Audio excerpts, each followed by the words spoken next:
Chị Viratជំរាបសួរលោកស្រីមនីស៊ីងនិងក្រុមការងារទាំងអស់លោកប្រតិចាជាពិសេសសូមជំរាបសួរអាដាមប្រធានជាទីគោរពដ៏ខ្ពង់ខ្ពស់បំផុតសូមកាត់ថ្វាយបង្គំព្រះថេរានុថេរៈគ្រប់អង្គជាទីសក្ការៈនិងសូមគោរពជំរាបសួរដល់បងប្អូនជនរួមជាតិខ្មែរទាំងអស់នៅទូទាំងពិភពលោកបាទអរគុណច្រើនដល់អស់លោកវាគ្មិនទាំង3លោកផែនសុកលោកស៊ីងអេរិកហើយនិងលោកយូហឹមដែលបានបកស្រាយនៅសំណួរនីមួយៗដែលប្រជាប្រដ្ឋខ្មែរបានលើកយកមកចោទសួរនៅក្នុងកម្មវិធីតុកមូលយើងថ្ងៃនេះបាទអឺលោកស្រីទីវិរតមានប្រសាសន៍មិញថាខ្មែរនៅសល់តែ10ថ្ងៃទៀតទេមានក្រមអធិបតេយ្យភាពនៃប្រធានាធិបតីដូណាល់ត្រាំនៅប្រទេសម៉ាឡេស៊ីប្រហែលជាមានចុះកិច្ចព្រមព្រៀងបបឈប់បាញ់គ្នាមួយគេថាកិច្ចព្រមព្រៀងនៅម៉ាឡេស៊ីរវាងថៃនិងកម្ពុជាខ្មែរថាសប្បាយចិត្តប៉ុន្តែយើងអត់ទាន់ដឹងទេលោកស្រីទីវិរតតើខ្មែរបានជោគជ័យឬខ្មែរបរាជ័យទៅវិញខ្មែរបាត់បង់ទឹកដីទៅវិញដោយសារអីព្រោះវាមានលក្ខខណ្ឌរបស់ថៃ4ចំណុចដែលលោកស្រីទីវិរតបានលើកមកហើយជាពិសេសកន្លែងប្រជាប្រដ្ឋចេញនោះគេឥឡូវនេះថៃគេចូលឈូសនៅក្នុងភូមិព្រៃច័ន្ទហើយនឹងភូមិជោគជ័យហ្នឹងដូចជារាប់សិបហិកតារួចទៅហើយតែគេថារមមីននោះណាគេដោះមីននឹងដកមីនកោះមីនចេញហ្នឹងគេកោះបានហើយគេរាវរមមីនរួចអស់ហើយឥឡូវនេះគេនៅទីតាំងហ្នឹងបើសិនជាដោយការស្នើសុំលក្ខខណ្ឌ4ខរបស់ថៃបានគេថាកន្លែងណាដែលគេនៅកន្លែងហ្នឹងហើយគេនៅកន្លែងហ្នឹងបានគេថាឈប់បាញ់គ្នាមែនប៉ុន្តែអ្នកណាទៅទីតាំងណានៅទីតាំងហ្នឹងបើសិនជាលក្ខខណ្ឌនឹងដាក់មកអ្នកណានៅទីតាំងណាទីតាំងហ្នឹងបានក្តីថាថៃដែលគេចូលមកក្នុងភូមិទាំងពីរហ្នឹងបានប្រមាណ10ហិកតាហ្នឹងគេអត់ទៅណានៅទីអ្នកណានៅទីណានៅទីហ្នឹងបានក្តីថាអានេះអាសាច់ជូនបងខ្លាហើយអញ្ចឹងហើយបានមានការព្រួយបារម្ភអត់ទាន់ជឿជាក់ថារបបទីក្រុងភ្នំពេញហ្នឹងវាจะអាចការពារនឹងបានទេអត់ទាន់ដឹងទេពីព្រោះអាហ្នឹងវាពីដើរទៅអួតគេសន្តិភាពអាសាច់ជូនបងខ្លាដូចខ្ញុំតែងតែនិយាយអញ្ចឹងដូចខ្ញុំនិយាយពីថ្ងៃមុនអញ្ចឹងសូម្បីកូនក្មេងក៏ចេះធ្វើដែរអាណាចង់បានអីកុំវាយអញឲ្យដីម្ដុំទៅហើយចង់បាននេះឲ្យនោះទៅហើយចង់បាននេះឲ្យអាណាក៏ចេះធ្វើការដែរកូនក្មេងក៏ចេះធ្វើការដែរមិនបាច់ចាំអាសែនមកដឹកនាំប្រទេសទេ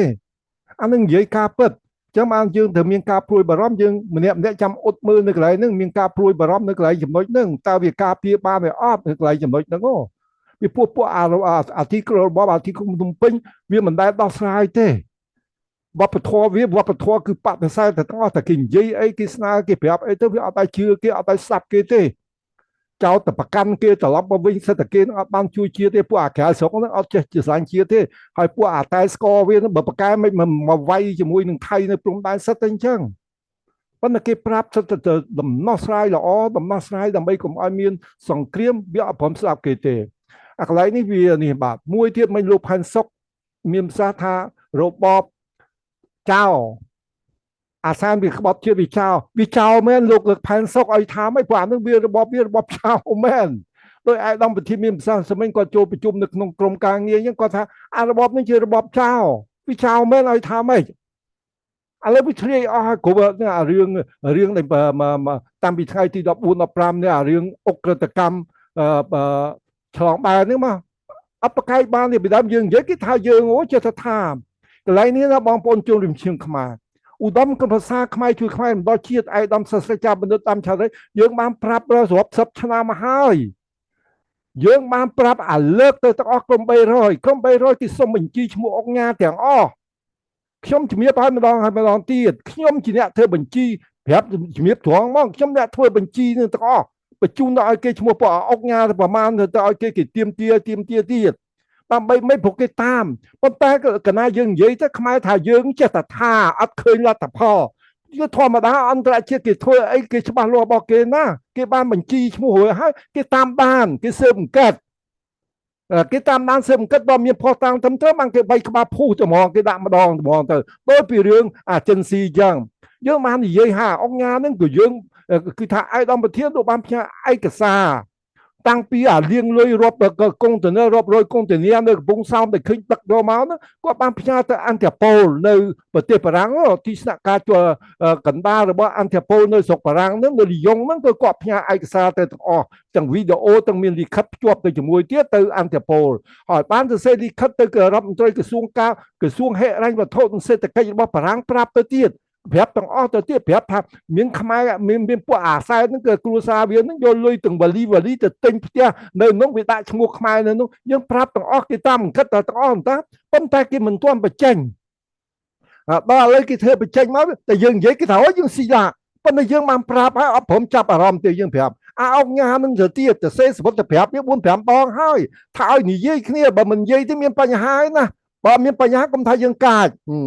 ចាប់ផ្ដើមឡើងគេចាប់ផ្ដើមមកតាំងពីស្អីអាត្រីភាពចាប់ពីអាកុកអានចាប់អីឯកឧត្តមប្រធានថាអត់ទាន់ចប់ទេនៅមានតទៀតហើយយើងប្រាប់ឲ្យមិនទៀតប៉ុន្តែអត់ជឿយើងទេយើងនិយាយអីចេះតែយើងហ្នឹងវាចេះណាចេះយើងទៅបកកែដឹងរឿងដឹងអីណាឥឡូវឃើញពិតប្រកបអានេះណាបងប្អូនជួងរៀមជាងខ្មែរយើងនិយាយនេះមិនមែនយើងចង់និយាយស៊ីឡាយើងបានប្រាប់យូរហើយខ្ញុំផ្ទាល់ខ្ញុំជំរាបម្ដងហើយម្ដងទៀតខ្ញុំតែងតែនិយាយខ្ញុំផ្ទាល់ខ្ញុំអ្នកធ្វើបញ្ជីឈ្មោះពួកអាអុកញ៉ានឹងទាំងអស់ទៅឲ្យគេណោតែបើតែបញ្ជីនេះឈ្មោះខ្មែរគឺទៅសេជាអក្សរខ្មែរយើងត្រូវដាក់ជាអក្សរឡាតាំងឲ្យគេទៀតដាក់តាំងពីស្អីអាស្ដេចនឹងតែងតាំងក្រឹតតែងតាំងជាអុកញ៉ាផ្ញើឲ្យគេទាំងអស់ធ្វើបញ្ជីឲ្យគេទាំងអស់ខ្ញុំចាំច្បាស់ថាខ្ញុំធ្វើជាបញ្ជីជា Excel ជា tableau មួយផ្ញើបញ្ជូនទៅឲ្យគេអាហ្នឹងព្រោះគេទៀមទាឯកឧត្តមឲ្យបានលឿនដើម្បីគេចាត់ចែងគេចាត់ការអានេះយើងបានធ្វើហើយឥឡូវប៉ុណ្្នឹងមកអត់ទាន់ចប់ទេបងប្អូននៅធ្វើច្រើនណាស់នៅច្រើនតទៅទៀតអានេះជារឿងពិតមិនមែនយើងចេះតែថាទេបាទអារឿងនេះអស់លោកលើកយកមកមិញពីរឿងអន្តរជាតិគេមិនដាក់ទណ្ឌកម្មគេមិនចោទថៃស្អីគ្រប់បែបយ៉ាងរឿងវាមានមិនមែនមកពីរឿងអន្តរជាតិព្រោះគេដឹងស្គាល់ថាមិនបានគេអត់និយាយដាក់ទណ្ឌកម្មទៅថៃពួកគេដឹងអាប្រភពនៃបញ្ហានេះកើតចេញមកពីណាឬគល់នៃបញ្ហាកើតមកពីស្អីមិនបានមានព្រឹត្តិការណ៍ចំនួននៅព្រំដែននេះយើងទៅរកអានឹងអាចំនួននៅព្រំដែននឹងកើតចេញពីណាមកមិនមែនកើតតែថៃនឹកឃើញមកឈ្លានពានវាមានរិះគល់របស់វាបងប្អូនបើថៃគេចង់មកឈ្លានពានប្រទេសខ្មែរណាអាពេលគេថ្ងៃវាយដំបងបើ5ថ្ងៃមុនមិនក៏គេវាយដល់ចំ817គីឡូម៉ែត្រតាមព្រំដែនសឹងទាំងអស់នោះបងប្អូនជំនាញជាងខ្មែរព្រំដែនខ្មែរថៃ817គីឡូម៉ែត្រចង់វាយរៀលទាំងអស់វាមិនដែរអាណាទៅវាយយកដីគេវាយម្ដងយកវាយទាំង817គីឡូម៉ែត្រទេបងប្អូនអានឹងយុទ្ធសាស្ត្រទៅហ៊ានបើគេវាយគេមានគោលដៅគេវាយយកខេត្តនេះមួយខេត្តនោះមួយគេបដៅយកអញ្ចឹងអានេះវាយជារៀលទាំងអស់ពួកគេព្រមានមិនបានព្រមានពួកវាមានរឿងនឹងមកពីណាគឺរឿងអាតកូលហ៊ុនសែននិងតកូលថាស៊ីនទេចេញមកនោះរឿងវាចែកផលប្រយោជន៍អត់ទៅគ្នាបងប្អូនចាប់អារម្មណ៍ទេមុនថាស៊ីនចូលមកស្រុកថៃអត់ទាន់មានបញ្ហាទេថាស៊ីនចូលមកដល់ស្រុកថៃភ្លាមខែឆ្នាំ2014ខែ2អាសែនទៅជួបថាស៊ីននៅស្រុកនៅបង្កមកចាប់ពីពេលហ្នឹងមកបើមានមានបញ្ហាតាំងពីអក្រិតកម្មបញ្ហាអីហើយវាយគ្នាទៅវិញទៅមកគ្រួសារថាស៊ីនវាយទៅគ្រួសារហ៊ុនសែនអាសែនក៏វាយមកចេញមកពីអាហ្នឹងអញ្ចឹងបានឯកឧត្តមប្រធានលោកមានប្រសាសន៍មុនគេទាំងអស់លោកថារឿងនេះជាវាកើតចេញមកពីតកូល2វាចែកផលប្រយោជន៍គ្នាអត់ត្រូវយើងនិយាយឲ្យខ្មែរអត់ជឿយើងទេចេះទៅវិញចោះឥឡូវនេះទល់ដល់ប៉ុណ្ណឹងបានឃើញថាវារបៀបម៉េចយើងប្រាប់ទៀតបន្ទាប់ពីអារឿងហ្នឹងមកវាមានរឿងកុំ300ទៅទៀតកុំ300មិនបានគេចូលព្រោះគេចាំតែឱកាសហ្នឹងហើយដើម្បីគេញិចទៅចៃអញ្ចឹងឥឡូវគេញិចហើយគេអត់ឈប់ទេតែធ្វើប៉ុណ្្នឹងហើយគេតទៅទៀតអញ្ចឹងបានយើងនិយាយដើម្បីឲ្យចាប់មានតែមួយទេសូម្បីលោកដូណាល់ត្រាំគាត់ធ្វើល្អហើយគាត់ជួយខ្មែរក៏ប៉ុន្តែគាត់មានអាណត្តិរបស់គាត់ខ្ញុំនិយាយពីថ្ងៃមុនហើយតាជាអនុសាសន៍របស់ឯកឧត្តមដូណាល់ត្រាំក៏មានអាណត្តិរបស់គាត់ចាប់អាណត្តិគាត់ចប់ប៉ុន្តែមានម្នាក់ខ្មែរនៅក្នុងក្រុម300ហ្នឹងអត់មានអាណត្តិទេមួយជីវិតចង់និយាយថ្ងៃណាមកណាក៏បានដែរយើងបានប្រាប់ទៀតប៉ុន្តែបើខ្មែរទាំងអស់គ្នាមិនព្រមស្ដាប់តែបកកើតនេះបកកើតនោះទៀតហើយបើអាសែនមានព្រមស្ដាប់អានឹងយើងទុកឱកាសទុកឲ្យវាតទៅទៀតទៅងាប់ក៏នឹងងាប់ទៅដោយឯកឧត្តមប្រជាមានសាប់អញ្ចឹងថាស៊ីនគេណាចង់បញ្ចប់គេនៅសល់ទ្រព្យសម្បត្តិគេណាថាស៊ីនរងឯងគេនៅសល់អាសែនចង់បញ្ចប់រហូតតែខោស្លីបអត់ជាប់ខ្លួនផងរបូតតែខោស្លីបទៀតពួករត់ ដល់ពេលគេដល់វារត់មក អានឹងយើងនិយាយឲ្យច្បាស់តែយើងកុំនិយាយពំតណោតរឿងវាអញ្ចឹងហើយខ្ញុំចង់ជម្រាបជូនបងប្អូនខ្មែរឲ្យដឹងខ្ញុំមិនចូលទៅរឿងអស់លោកមិនមានភាសាទេវាគ្រប់គ្រាន់ហើយប៉ុន្តែខ្ញុំចង់និយាយរឿងនេះថាមិនបានគេអប់រំដាក់ទណ្ឌកម្មទៅថៃប៉ុណ្្នឹងហើយអារឿងច្បាប់អន្តរជាតិរឿងអីពិតប្រាកដថៃគេមិនមែនភ្លើទេបងប្អូនថៃគេប៉ុណ្្នឹងគេដឹកនាំប្រទេសគេប៉ុណ្្នឹងរាប់សិបឆ្នាំមកគេពង្រីកប្រទេសគេប៉ុណ្្នឹងគេមិនដែលអាបរទេសណាមួយទៅធ្វើស្អីអាណានិគមលើប្រទេសគេបានផងគេអត់អីហ្មងគេអត់យល់ពីច្បាប់អីហ្មងគេអត់យល់ពីច្បាប់អីហ្មងមកគេមានសំអាងស្អីមួយគេមានរីកូស្អីមួយបានគេហ៊ានធ្វើណទីមួយយើងនិយាយថាខ្មែរខ្សោយវាពិតប្រកបហើយបើខ្មែរខ្លាំងអាណាគេមិនធ្វើលោកយូហឹមគាត់មានប្រសាសន៍មិញថាថ្ងៃក្រោយទៅសាធារណរដ្ឋមិនវាពិតប្រកបណាស់លោកយូហឹមថ្ងៃក្រោយទៅកម្ពុជាខ្លាយទៅជាតំបន់អន្តរជាតិពាក្យថាអន្តរជាតិមានអាណាចូលហ៊ានឈ្លានពានដោយឯកឧត្តមប្រធានមានប្រសាសន៍អញ្ចឹង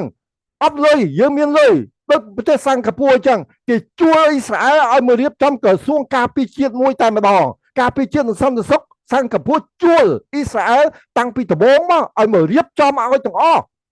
តាំងពីក្រសួងមួយតែមករចនាសម្ព័ន្ធទាំងអស់គេរៀបចំឲ្យទាំងអស់ហើយរៀបចំមករួចអស់ទាំងអស់ហើយត្រូវការអាវុធស្អីខ្លះគេប្រាប់គេទិញយកមកដាក់ទាំងអស់ដូចជាមានអាណាហ៊ានមើលយើងមកគ្នាព្រោះយើងមានថាវិការឯកឧត្តមប្រធានមានប្រសាសន៍ហើយតាបើសិនយើងធ្វើមកកាត់យើងជួយអាប្រទេសណាដែលគេធ្វើកើតនេះយកមករៀបចំឲ្យយើងដូចជាថ្ងៃក្រោយទៅយើងឧបមាថាការពារជាតិការពារព្រំដែនជួលអ្នកដែលជំនាញយកមករៀបចំឲ្យតែមានលុយតើវាបញ្ហាវាអត់មានលុយដោយឯកឧត្តមប្រធានអញ្ចឹង209ប្រទេស9តំបន់គាត់នឹងហៅឲ្យចូលបញ្ជីឲ្យចូលទៅធ្វើវិនិយោគមកស្រុកខ្មែរទាំងអស់វាคล้ายទៅជាប្រទេសស្រុកខ្មែរคล้ายទៅជាenterprise គឺថាក្រុមហ៊ុនបរទេសវាជាអន្តរជាតិទៅហើយទៅជាមជ្ឈមណ្ឌលហិរញ្ញវត្ថុអន្តរជាតិទៀតនៅកោះត្រល់ដែលគាត់មានប្រសាសន៍អញ្ចឹងដូច្នេះតំបន់នឹងវាទៅជាប្រទេសខ្មែរទៅคล้ายទៅជាអន្តរជាតិដូច្នេះគណៈពាក្យថាអន្តរជាតិមានអាណាទៅឈ្លានពានបងប្អូនជនរួមជាតិខ្មែរផលប្រយោជន៍ទាំងអស់គ្នាអាណាទៅឈ្លានពានមិនមានក្រុមហ៊ុនអាមេរិកក្រុមហ៊ុនបារាំងក្រុមហ៊ុនអង់គ្លេសអូស្ត្រាលីទាំងអស់អាណាទៅធ្វើសង្គ្រាមទៅគំតិចក្រុមហ៊ុននៅទាំងអស់នៅក្នុងប្រទេសខ្មែរមិនបានប៉ះពាល់ផលប្រយោជន៍របស់អាមេរិករបស់អ៊ីស្រាអែលរបស់អង់គ្លេសរបស់អូស្ត្រាលីរបស់ឡាប្រទេសផ្សេងទៀត209តំបន់209ប្រទេស9តំបន់នោះនឹងហើយដែលយើងអាចការពារបានយើងកសាងប្រទេសបានទី1ទី2លោកយូហឹមមានប្រសាសន៍វិញប្រទេសខ្មែរជាប្រទេសនីតិរដ្ឋថ្ងៃក្រោយទៅប្រតិបត្តិជាអន្តរជាតិក្រេបច្បាប់ក្នុងប្រទេសក្តីអានេះវាត្រឹមត្រូវពិតប្រាកដហើយយើងបើកឱកាសឲ្យជូនខ្មែរទាំងអស់គ្រប់ស្រទាប់វណ្ណៈ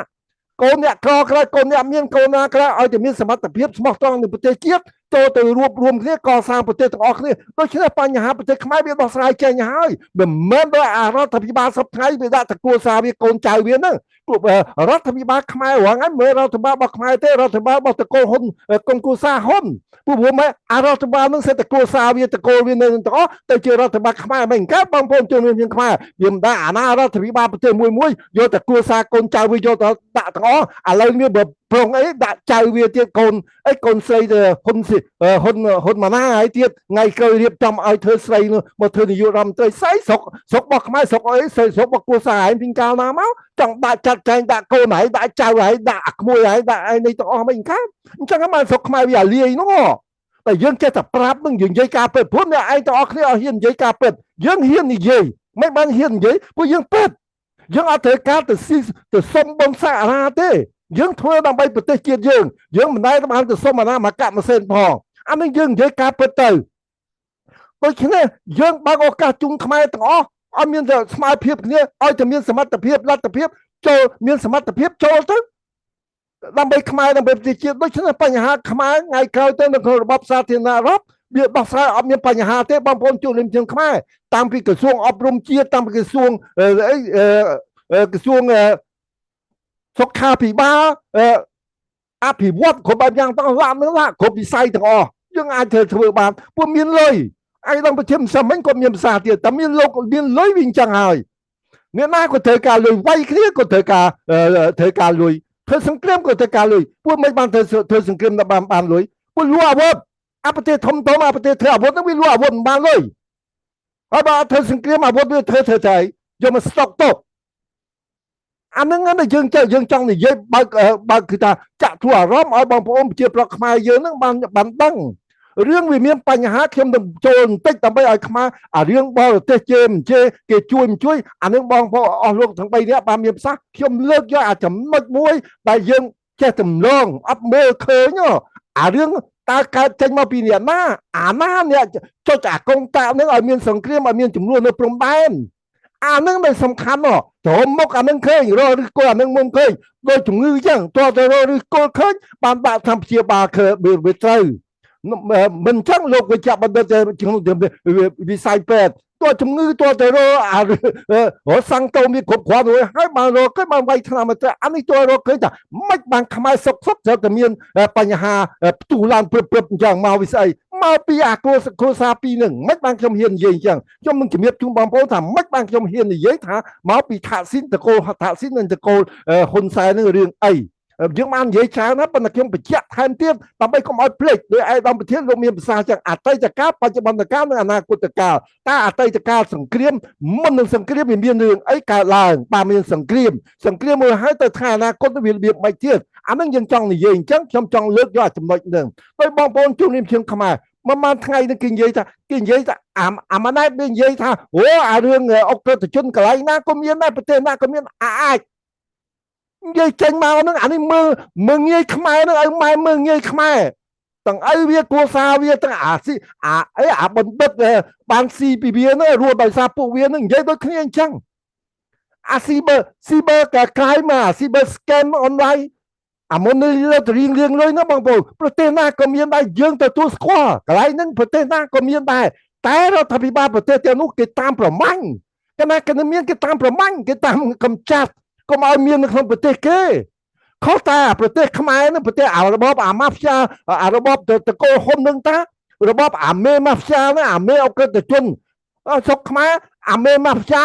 មេអក្រិតជនសុទ្ធតែជាអង្គការមិនត្រឹមជាអង្គការហើយជាសមាជិកព្រឹទ្ធសភាទៀតជាជំនួយការជាទីប្រឹក្សារបស់អាសែនទៀតរបស់អាម៉ាណែតទៀតសុទ្ធតែពួកនឹងទាំងអស់ដែលជាមេម៉ាហ្វីយ៉ាមេអក្រិតជនណាហ៊ុនម៉ាណែតឥឡូវនេះកំពុងព្យាយាមកិច្ចវេះពីការទទួលខុសត្រូវនេះយើងនិយាយមិនដែលទទួលទេវប្បធម៌ប្រទេសវាវប្បធម៌របស់ពួកអស់ហ្នឹងគឺបដិសេធរហូតអត់ព្រមទទួលទេដូចទេអាសុខៈអីណានាំពាក្យក្រសួងមហាផ្ទៃសូវនិយាយព្រឹកមិញអញ្ចឹងសង្ឃឹមថាអាមេរិករដ្ឋអាជ្ញាអាមេរិកได้ដាក់ទណ្ឌកម្មឬមួយទៅរឹបអូសលុយកាក់បង្ករបស់ agency ហ្នឹងមានផុសតាំងត្រឹមត្រូវសង្ឃឹមថាមានផុសតាំងត្រឹមត្រូវអាចគេប្រពន្ធនៃរដ្ឋអាជ្ញាគេក្រសួងយុទ្ធភ័ពអាមេរិកកាំងមួយបើគេអត់មានផុសតាំងច្បាស់លាស់គេទៅបករួចខ្លួនឯងមិននិយាយចេញមកបែរចេញមកសង្ឃឹមថាមានផុសតាំងត្រឹមត្រូវនិយាយចេញមកមើលតែខ្មែរមើលគេនឹងភ្លើមានតែគ្រួសារតកូលវាគុំវាហ្នឹងវាអស់ចាមកទៅអាម៉េចគេនឹងសិតអត់កើតទេអាម៉េចហ្នឹងហើយបានគេអត់មានអាណាថៃចូលជ្រាបទៀងគ្រប់បែបយ៉ាងអត់មានអាណានិយាយព្រោះគេដឹងថាប្រទេសនឹងប្រទេសគឺថាពោពេញទៅដោយពួកអក្រិតជនពួកអាម៉ាហ្វីយ៉ាហ្នឹងអាណាគេទៅជួយគ្រប់គ្រងពួកប្រទេសអាម៉ាហ្វីយ៉ាហ្នឹងមានគេជួយកំទេចថែមទៅវិញដូច្នេះកុំតូចចិត្តអស់លោកថារឿងអីបានគេអត់អន្តរជាតិមិនក៏គេមិនដាក់ទណ្ឌកម្មទៅថៃមិនចោទថៃថាបានចូលជ្រាបពីប្រទេសខ្មែរពួកគេដឹងថាប្រទេសខ្មែរពោពេញទៅដោយពួកអាម៉ាហ្វីយ៉ាហ្នឹងអាម៉ាហ្វីយ៉ាហ្នឹងខ្ញុំមិននិយាយពីប្រជាប្រដ្ឋទេណាអានេះដឹកនាំនោះពោពេញទៅដោយពួកសិទ្ធិពួកអាម៉ាហ្វីយ៉ាពួកអុកញ៉ាខ្លះក៏សិទ្ធិជាពួកអាម៉ាហ្វីយ៉ាបោកប្រាស់គេហើយខ្លះទៀតជាសមាជិកសភាទៀតដោយកុកអានដោយទ្រីភិបដូចលីយ៉ុងផាត់សមាជិកព្រឹទ្ធសភាវិញឲ្យគេមកជួយការពារខ្មែរមិនកើតទៅបន្ទោសថៃវិញកើតអានឹងមកពីខ្មែរតាមិនមកពីខ្មែរទេមកពីរបបដឹកនាំពួកដឹកនាំបានក្បាលហ្នឹងរបបខ្ញុំនិយាយម្ដងហើយម្ដងទៀតរបបស្រុកខ្មែរសពថ្ងៃហ្នឹងមិនមែនរបបជាតិខ្មែរទេរបបគឺថារបបក្រុមគ្រួសារតកូលហ៊ុនហើយរដ្ឋធម្មនុញ្ញរងថ្ងៃមិនមែនរដ្ឋធម្មនុញ្ញខ្មែរទេរដ្ឋធម្មនុញ្ញខ្មែរពិតប្រាកដមាននៅឆ្នាំ1993ដែលអង្គការសហប្រជាជាតិគេបានជួយរៀបចំអានឹងបានរដ្ឋធម្មនុញ្ញរបស់ខ្មែររដ្ឋធម្មនុញ្ញរងថ្ងៃហ្នឹងមិនដឹងវាកែប្រមាណធ្វើគេហៅថាវិសោធនកម្មប្រមាណកឆេដងកាត់ក្បាលដើម្បីមួយវាទៅជាហ៊ុនធម្មនុញ្ញហើយលែងធម្មនុញ្ញរបស់ខ្មែរទៅជាហ៊ុនធម្មនុញ្ញរបស់អតកូលហ៊ុនហ្នឹងតា ว่าไงนึงอ๋อโดยเฉพาะให้เกมมันมาโจลูกใบลูกเชิงเรื่องดาทนกรรมไปไทยพอไปจะเอาเกเชิญเชียงไทยเกมตัวบังเนี่ยดักนอนประเทศเกมตัวบังขบเจียเต้บางคนเมื่อก็หาเป้ได้เมื่อช่วงนี้สงครามกับบ้านยังเคยในประเทศไทยอาญาโทไทยรัฐบาลไทยจับเนี่ยนะเด้งประชังมวยแต่เฮียนก็ได้จะมวยสลายไอ้โยดักกอเขาเต้อเมียนเต้เมียแต่อาศัยเต้แต่กินเยยใส่ที่ไรจับดักกเนี่ยใส่เยยที่ก็จับดักกหลายก็จับดักกก็แต่คือจับดักกรอจับดักกจะเธอฉบับบอสินเจียบามแต่เจียดอันนึงเลยพอผมเมื่อฉบับอะไรตั้งแต่แม่แท้นะเหมือนยังแค่ทาเต้นฉบับเป็นคลาสที่จับได้พวกอะไรเรียนบานเรียนพวกไอ้บางผมเจียบประคายเลยสกใส่จุการลูกอับตั้งไม่ได้บางพวกบันเบิ้ลนั่นเองช่ำยาบันเบิ้ลนั่นคือบันเบิ้ลเรียนแม่แท้แบบบันเบิ้ลที่เรียนจุกเต้ช่ำยาบันเบิ้ลเรียนในสเปงนะไม่ได้ในอังกฤษในไซโคบายังนอมเนี่ยตัวโถปองอาเซนแค่ว่ามันได้ตัวโถปองมวยเรียนอันเอาจับอนุวิทยาลัยพอเมื่อแต่ก็แต่ความโตเนี่ยคลาสจะเลิกจะคงทวายกลมเตี้ยทวายกลมจังเนียงกระจุกไอ้ยวนเตี้ยเสร็จแต่นอมเนี่ยจะทวายกลมยวนแต่อ๋อเป็นกระทะกำปูนกันเลยอันนั้นเยอะคาเปิดตั้งแต่บางคนตั้งอาเจนซี่กิติปรึกษาบ้าแซนให้คนแซนนั้นจิมเมระบ้าเจนซี่เดี๋ยวประกอบมาคนแซนเชื่อเลยเมเอากระจิจนเธอจิตปรึกษาตัวกล้วนเป็นเจ้าท่าแซนนั้นจิมเมเจนซี่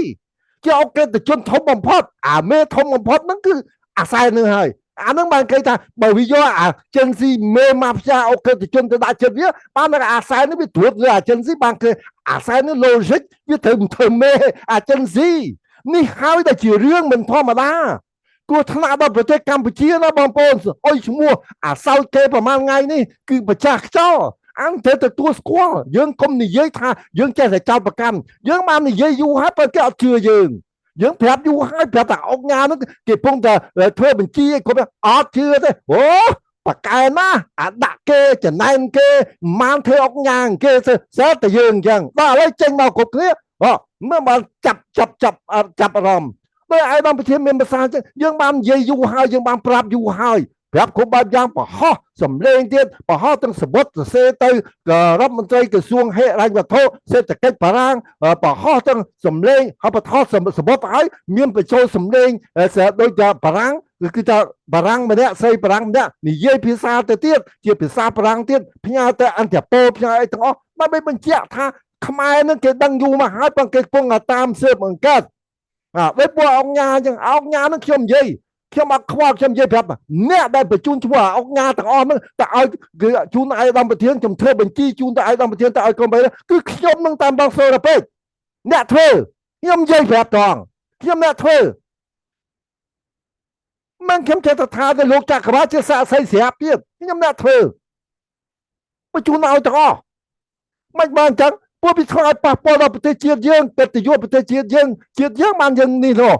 มันยังแค่ลาประกาศเกณฑ์นะมันธรรมดาเลยบางปงคณะกระทรวงครับมันมาไงปีไงนะมันโดยโลกพันศกเมียภาษาจังแต่ประดังเกมมันมาไงปีไงก็หายประจุมนะจงการใบชามจงการ30 ชามอันนี้โดยนี้เป็นเชียงเอาบัญชีจะเกมมันตอนชื่อเยอะก็ถึงกัดตะกรงกัดตะกรงไอ้กษัตริย์ขุมขวัญมันมีผู้หาเรื่องมึงใจมาโดยฉะนั้นโมตระเพียบเต้าดำกระซาขมายชูขมายรอเจี๊ยบเนี่ยได้สลายเจี๊ยบเป็นประกอบเยอะบางข้อเต้ยังเยอะจากการเปิดเต้เยอะเอาการเพียบพวกพวกเจ้าเต้พวกเยอะบางแต่เธอเจ้าอยู่มวยเก้เยอะบางแต่รู้ได้อยู่มวยเก้เยอะบางแต่เงาสีเพียขายบับเชียบรอเต้เยอะว่าไงคือกำลังชิมเยอะเราบอกเยอะแบบพวกปลาเยอะใจเอาชีวิตเอาชีวิตเยอะมาเอาเยอะบางเดือนโซ่เยอะเจ็ดดังdương gióจำได้ดังนั้นเราไปเจอบำราเชียแต่ช่วยเชียแต่ซ่อมคนชิมเชียเราบอกยังวิ่งแต่ปะปนนั่งเต้ยังเอาบาถวยคอเต้อะไรเรื่องมวยเตี๋ยแต่เข้มนี่เยเรื่องปัญหาแต่การเมาเนี่ยเข้มเอาจ้องเยไปเรื่องประเทศเกด่าตัวนักกรรมแต่ไทยเธอไอ้ที่เข้มจ้องนี่เยถ้าปลอบพบในปัญหาจำจ้องเยปลอบพบในปัญหามวยเตี๋ยสมัยแต่ประเทศไทยนะบางปนเจริญชิมในรัฐสภีเกก็ชั่วหาถารังสีมันบานปราบสภีถาตุ่มเนี่ยทำนองตามตันจงกายเราเวียงไทยในกัมพูชีนั่งในรัฐสภีไทยกันนี่เย่บางปนเหมือนคำทาด้วยนะก็ทั่วรังสีมันบานปราบสภีถา ទំនាក់ទំនងតាមតឹងចុងក្រោយរវាងថៃនិងកម្ពុជាគឺមានឫសគល់ចេញពីចំនួនរវាងគ្រួសារមានឥទ្ធិពលពីរដាក់ចំមាច់តែមកគេនិយាយប៉ុន្តែឯកឧត្តមប្រធានលោកមានប្រសាសន៍យូរមកហើយប៉ុន្តែគេប្រាប់នៅក្នុងរដ្ឋសភាគេថាទំនាក់ទំនងតាមតឹងចុងក្រោយរវាងថៃនិងកម្ពុជាគឺមានឫសគល់ចេញមកពីចំនួនបងប្អូនមិនមែនចំនួនប្រទេសថៃនិងកម្ពុជាទេណាចំនួនរវាងគ្រួសារមានឥទ្ធិពលពីរគេអត់បញ្ចេញឈ្មោះថាថាស៊ីនហើយនឹងហ៊ុនសែនប៉ុន្តែយើងដឹងថាថាស៊ីនហ៊ុនសែនចំនួនគ្រួសារទាំងនោះបានរីករាលដាលទៅជាបញ្ហាធំជាងនេះស្ដាប់ទៅបងប្អូនគេនិយាយនៅរដ្ឋសភាចំនួនគ្រួសារទាំងនោះបានរីករាលដាលទៅជាបញ្ហាធំជាងនេះពាក់ព័ន្ធនឹងការកំណត់ព្រំដែនតាក់ទងចំនួនគ្រួសារពីរហ្នឹងវាឲ្យរីកធំទៅពាក់ព័ន្ធនឹងការកំណត់ព្រំដែនចំនួនប្រាសាទបុរាណការទូទាត់សំណងសម្រាប់សហគមន៍ដែលរងផលប៉ះពាល់នឹងការឈ្លានពានរបស់ជនអន្តរប្រវេសន៍កម្ពុជាចូលទឹកដីថៃបានគេថាមានជនចំណាក់ស្រុកចច្រើនចូលមកក្នុងទឹកដីខ្មែរហើយគេចោទមកថាឥឡូវនេះព្រៃច័ន្ទនិងព្រៃភូមិជោគជ័យបានគេថាខ្មែរជនអន្តរប្រវេសន៍មិនគឺកម្ពុជាដោយសារអារឿងចេញមកពីអាពីរគ្រួសារហ្នឹងបានវាធ្លាយដល់រឿងទៅប្រព័ន្ធហ្នឹងនេះជារឿងពិតមិនមែនកម្ពុជានិយាយទេគឺថៃគេនិយាយថាមកពីគ្រួសារពីរអត់មានឥទ្ធិពលគាត់បាននិយាយទៀតថាបញ្ហាទៀតនេះកាន់តែអាក្រក់ឡើងដោយសារតែអង្គើពុករលួយក្នុងចំណោមអាជ្ញាធរព្រំដែននិងអក្រិតកម្មឆ្លងដែនដូចជាការជួញដូរមនុស្សនិងការលាងលុយកខ្វក់តាក់ទងទៅនឹងអក្រិតកម្មព្រំឆ្លងដែនទៅដែរត្រឡប់មកគឺរឿងហ្នឹងមកពីអតកោពីរហ្នឹងទេ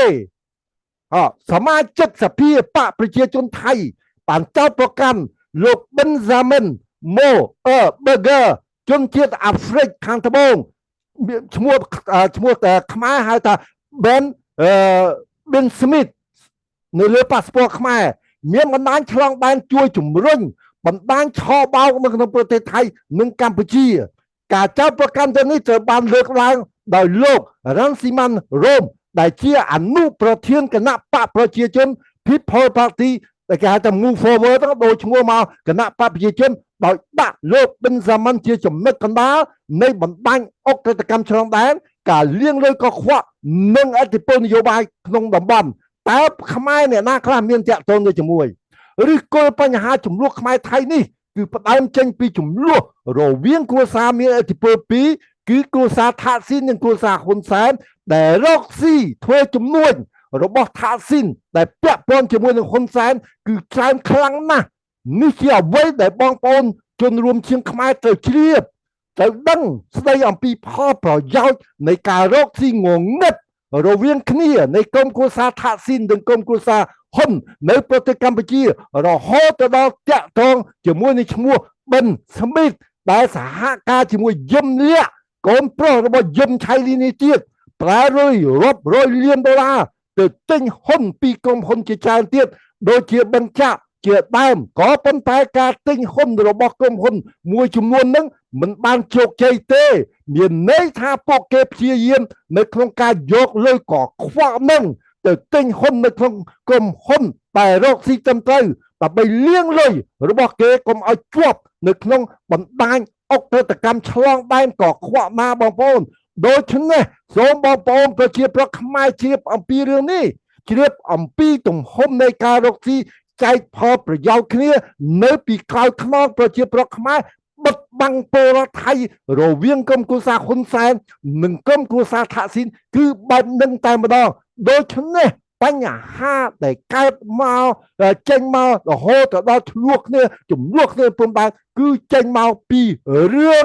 តកោពីនឹងតែម្ដងថៃក៏គេនិយាយអញ្ចឹងនៅក្នុងរដ្ឋសភាទៀតមិនមែនអ្នកកសែតនិយាយមិនមែននេះលើតាមចាំខ្នល់និយាយពួកបាតកោនិយាយទេគឺរដ្ឋសភាអនុប្រធានគណៈបករបស់គឺថាប្រជាជន Move Forward ពីដើម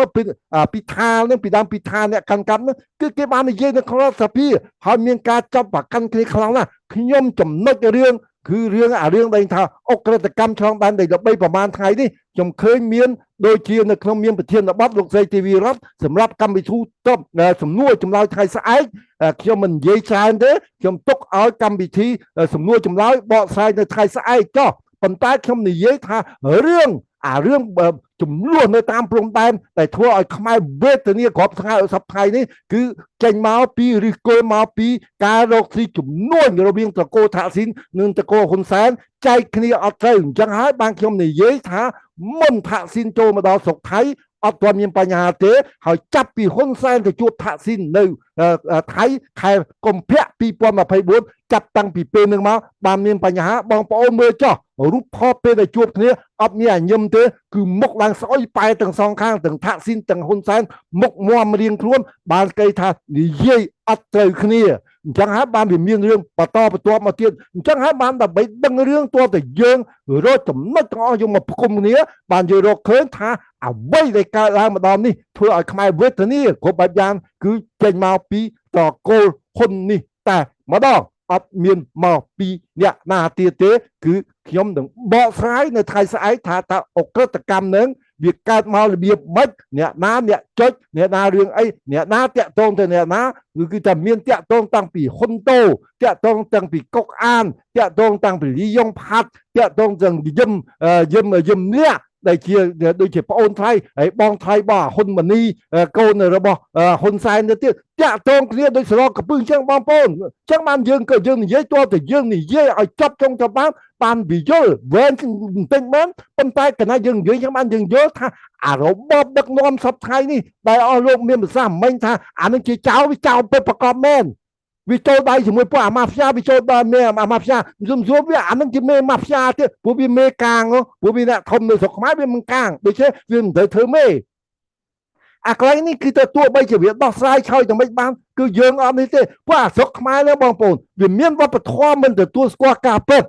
ហើយតែងតែបដិសេធចោលដោះសារមិនដោះស្រាយទេបញ្ហាស្ទើរតែគ្រប់រឿងរបស់ក្រមមន្ត្រីរដ្ឋាភិបាលគណៈក្រមមន្ត្រីបកពួកនិយមគប់គិតគ្នាប្រព្រឹត្តអំពើពុករលួយជាប្រព័ន្ធគឺប្រៀបបីដូចជាមេរោគដែលកំពុងផ្គុំគ្នាផ្ដុំគ្នាស៊ីរុងផ្ទៃក្នុងបំផ្លាញកម្ពុជាឲ្យងើបមុខមិនរួចស្អុយឈ្មោះគេឈ្មោះប្រហែលថ្ងៃនេះគឺថាអាសោចដូចបច្ចាស់ខ្យល់អញ្ចឹងហេតុអីបានជាក្រុមចាប់ជំរិតអនឡាញមិនអាចបង្ក្រាបអស់រាប់ឆ្នាំមកហើយវាលាក់ខ្លួននៅក្នុងរូងកោបដីឬមានសំណួរខ្លះគេសួរថារឿងអីចាប់វាបានគេតែពួកអានឹងវាចេះស្អីបំបាំងខ្លួនវាទលាក់នៅក្នុងរូងកោបដីឬមួយវាមិនបានចាប់វាឥឡូវនេះបានទាំងអស់គ្នាបានគេយល់មានមកតែខ្លះគេយល់ថាឥឡូវនេះគេបានយល់ហើយឬយល់រឿងកន្លែងណាគេយល់តែមិនទេបងប្អូនហើយតែអ្វីបានជាអន្តរជាតិអត់ប្រតិកម្មអ្វីសោះចំពោះសកម្មភាពថៃឈ្លានពានកម្ពុជានោះឥឡូវគេយល់ហើយមកពិសេសមកវាអាចមកពីក្នុងខួរក្បាលពួកគេបរទេសនេះគេមើលឃើញរឿងអវិជ្ជមានរបស់កម្ពុជាអស់ហ្នឹងសិតតែកន្លែងឆបោកសិតតែកន្លែងមេម៉ាហ្វ្យាគ្រប់បែបយ៉ាងដោយសារហ្នឹងបានគេអត់ពើវើពីរឿងថៃឈ្លានពានកម្ពុជានោះប្រព័ន្ធឃោសនាកម្ពុជាវាខ្សោយទៀតកម្ពុជាទម្លាប់លាក់ព័ត៌មានហើយអួតតម្កើងតែបុគ្គលនយោបាយតែពលរដ្ឋលែងស្ដាប់ហើយនឹងប្រជាពលរដ្ឋលែងស្ដាប់ហើយនឹងអានេះជាការបងប្អូនជនជាតិខ្មែរមិនខ្ញុំចេះថាទេអញ្ចឹងបានមិញអស់លោកយកមកថារឿងអីបានអន្តរជាតិគេមិនចាប់អារម្មណ៍គេមិនទាន់ដាក់ទណ្ឌកម្មទៅថៃគេមិនប្រាប់ថាថៃចូលជ្រាបពានមកស្អាគេដឹងថាប្រទេសខ្មែរជាកន្លែងសម្បុកចោលសម្បុកចិញ្ចឹមចោលសម្បុកចិញ្ចឹមពួកអាម៉ាហ្វ្យាសម្បុកចិញ្ចឹមវិញវាបកែកណាវប្បធម៌របស់វាបកែកគេប្រាប់ទៅព្រមបោះស្រាយកណាតែមើលងាយមើលស្រាយអញ្ចឹងហើយវាគួរថ្នាក់ហើយបានគេថាគេនិយាយទៅវាអត់ពិតខ្លួនឯងអត់ដោះស្រាយបើជឿថានិយាយទៅពិតវាត្រូវតែដោះស្រាយដូច្នេះហើយបានគេចោទជាសំណួរមួយថាពួកអស់ហ្នឹងអាពួកអាគុំចាប់ជំរិតអនឡាញទៅប្រហែលអីវាចេះប្រមាំងខ្លួនហ៎ម៉េចវាទៅពួននៅក្នុងរូងកោមដីហ៎ម៉េចបានរកវាមិនឃើញនោះរហូតដល់ខ្មែរគេនិយាយអញ្ចឹងទៀតឥឡូវហ្នឹងចាប់បងប្អូនជនជាតិខ្មែរចាប់ដឹងពីរឿងតើអាសែននៅរបៀបម៉េចដោយអាដាមប្រធានវាមិនដែលប្រទេសអាណាមួយម៉ែអាណានៅលើពិភពលោកយកតែគ្រួសារខ្លួនឯងយកដាក់ទាំងអស់រដ្ឋាភិបាលមួយតាំងពីក្រមទៅទៀតថ្វាយខេត្តថ្វាយស្រុកយកប្រមូលយកដាក់ទាំងអស់អត់មានអាណាទេគ្រួសារតឡងកូនប្រសាចៅប្រសា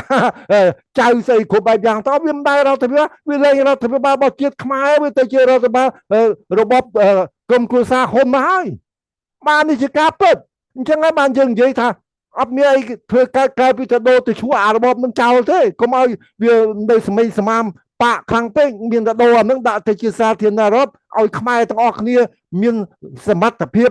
ឬមួយមានលទ្ធភាពឬមួយស្អីក៏ដោយឲ្យតែខ្មែរចេះស្រឡាញ់ជាតិការពារជាតិចូលរួមកសាងប្រទេសអស់គ្នាអានឹងបានយើងបានសុខសบายសบายទាំងអស់គ្នាអានេះជាចំណុចទី1ដែលខ្ញុំចង់លើកយកមកជំរាបជូនបងប្អូនមួយទៀតខ្ញុំយល់ខ្ញុំឃើញអស់លោកមានសំណួរតាក់ទងទៅរឿងនយោបាយការទូតកន្លែងនេះសំខាន់ដែលខ្ញុំចង់លើកចំណុចនឹងបន្តិចចូលរួមបាទបងប្អូនជនជាតិខ្មែរនយោបាយការទូតណាគឺជានយោបាយដោះដូរទេឲ្យយល់កន្លែងហ្នឹងណានយោបាយតការទូតជានយោបាយដោះដូរទេដោះដូររឿងណាផលប្រយោជន៍បានផលប្រយោជន៍ផ្លែតអត់ផលប្រយោជន៍អត់អានេះវាអញ្ចឹងមកឲ្យយល់ថាឲ្យអ្នកដែលរៀនការទូតនយោបាយការទូតយល់ច្បាស់ណាស់កន្លែងហ្នឹងនយោបាយការទូតទី1គឺជានយោបាយដោះដូរដើម្បីទាញយកផលចំណេញសម្រាប់ជាតិសាសន៍របស់គេនីមួយបើមិនចំណេញគេមិនធ្វើការទូតទេបើអត់ចំណេញគេអត់ធ្វើទេខ្ញុំនឹងលើកឧទាហរណ៍កន្លែងណាមួយមិនបានខ្ញុំហ៊ាននិយាយអញ្ចឹងសូមបងប្អូនខ្មែរទាំងអស់កុំជឿជាក់លើសម្ដីរបស់អ្នកការទូតខ្លាំងពេកមិនបានខ្ញុំថាអញ្ចឹងកុំឲ្យជឿនៅក្នុងទំនាក់ទំនងអន្តរជាតិមានទ្រឹស្ដីមួយឃ្លាគេនិយាយថាអ្នកការទូតជាសុភាពបរិសុទ្ធនៅលើឆាកទ្រឹស្ដីរបស់គេណាពួកដែលរៀននៅកិច្ចការទូតគេនិយាយថាម៉េចទេ